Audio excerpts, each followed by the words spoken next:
Now, it's getting pretty cold now. We've had our first snow of the season and all of that sort of stuff. So for people that are keeping reptiles and amphibians, are there any changes that need to happen this time of the year? Because, I mean, obviously I would expect that they would have a constant temperature in whatever habitat they have their animals in, regardless of season. But are there any tips or any information that you can give that would be useful for people that are keeping these animals if things change at this time of the year when it's so cold? Absolutely. Spring and fall is definitely a time where we see changes in our reptiles and amphibians and their behavior.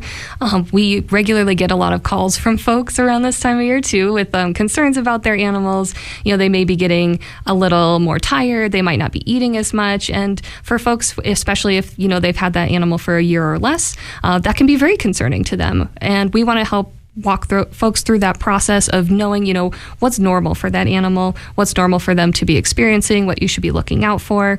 So around this time of year when the daylight time is changing a bit, making sure that lights that the animals have are on the right schedules, that they're set up correctly. Double checking temperatures is really important because everybody who has reptiles and amphibians, you know, we have external heat sources for them, of course, like our heat lamps, things like that.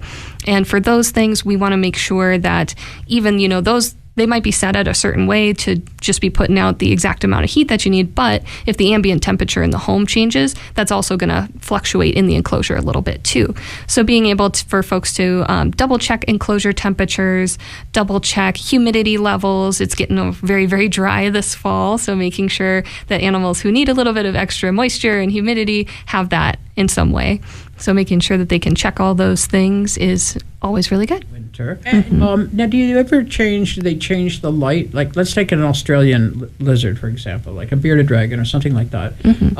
So, you know, they are, the amount of daylight changes with the time of the year. So is it warranted to change your lighting, you know, protocols for reptiles based on the area that they come? I mean, obviously, if they come from an equatorial area, the amount of daylight is relatively constant. But if they're coming from another country quite a ways away from that, then obviously the light changes. Must you change it to accommodate what they would experience in their native habitat, or can you tweak that a little bit since they're being held in captivity inside? Yeah, because these animals are captive and they're usually very far away from their native environments, you can choose to do a couple different things. It's a little bit of personal preference, but we do think that it provides some good enrichment to be able to kind of change that day-night cycle to be a little more set with the natural flow of where they're native to. So, for example, summertime, we may have a 12-hour photo period where their lights are on for 12 hours of the day and then off the other 12.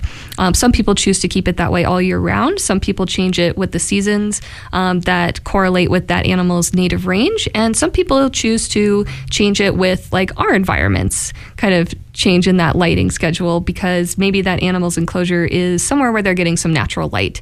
So it might make more sense for some animals to have that photo period match our natural photo period that we're seeing here outside because they're getting that through the window, you know, through the light coming in. So they're starting to like wake up. So a lot of folks will choose to kind of match that to our native environment, even though it's not quite that animal's particular native environment. Right, very interesting. So I want you to again put out your request in terms of Colorado Gives Day. We've got just a little under 10 minutes left here on the show because this is really important. You guys are filling a need and a niche that pretty much nobody else is doing in this area, and you're doing it all on, I'm sure, you know, a shoestring, and it's all volunteers, you said. So, you know, just this is your chance to plead your case one more time to everybody who's listening that, you know, might want to participate in Colorado Gives and why you would be a worthy recipient of their attention. Absolutely. And Colorado Gives, it's like, why do Colorado Gives on Colorado Gives Day or just during that period of November 1st to December 5th? And the biggest reason for that is Colorado Gives is a huge statewide incentive that donations that are provided during that time period are either matched or there's like matching prizes that go along with it. So being able to donate during this time period in particular is super great and helpful for us because it can make your impact larger. And that impact is so critical for us right now with just our area, rescue services in general, whether that's us with our reptiles and amphibians, dogs, cats, small mammals, you name it, we are seeing a very large increase in our area of folks needing to surrender their animals due to financial strain. And so that's something that we're trying our hardest to be able to keep up with that issue that we're seeing, that increase in folks needing to rehome their animals, and being able to help us out, forward our mission to hopefully in the next year be able to get a commercial facility where we can significantly increase our space for our rescue resources will be such a huge benefit, not only for the animals that we have, but for the members of our community who really care about their animals, even if they can no longer keep them. Well, that makes a lot of sense. So if you can get that infrastructure and do the things you want to do, what are your greatest needs besides wanting to get into a commercial facility? Is it habitats? Is it, space? Is it food? Is it, being able to go and rescue animals that need to be rescued? I mean, outline some of your greatest areas of need that you're hoping to benefit from. Yeah, some of our bigger goals that we have, we want to be able to provide more for our wildlife, our native species. So we're hoping that we can raise enough funds to be able to develop a wildlife rehabilitation program before next spring, when all of our critters wake up from kind of their lower, cooler temperature hibernation states. And also to be able to just provide more for our community, for our rescue services, and be able to have folks reach out to us, for us to have the resources to reach back out to them. It does take a lot of time and energy from our volunteer team. So we would love to be able to get to a point where we can have a full-time dedicated staff member, so that we can have somebody available all the time for these animals, making sure that we're there for our community when they need us.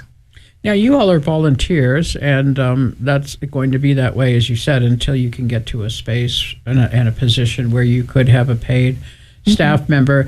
Do you accept new volunteers? Do you have people that are interested in reptiles or amphibians? They are interested in what they're hearing about your organization, maybe want to volunteer their time or efforts. Do you take in new volunteers to the society? We absolutely do, yeah. We have 31 volunteers right now, and anybody who's 16 years or older is welcome to sign up on our website for our volunteer wait list. And whenever we have a need, we are able to onboard new volunteers to our team.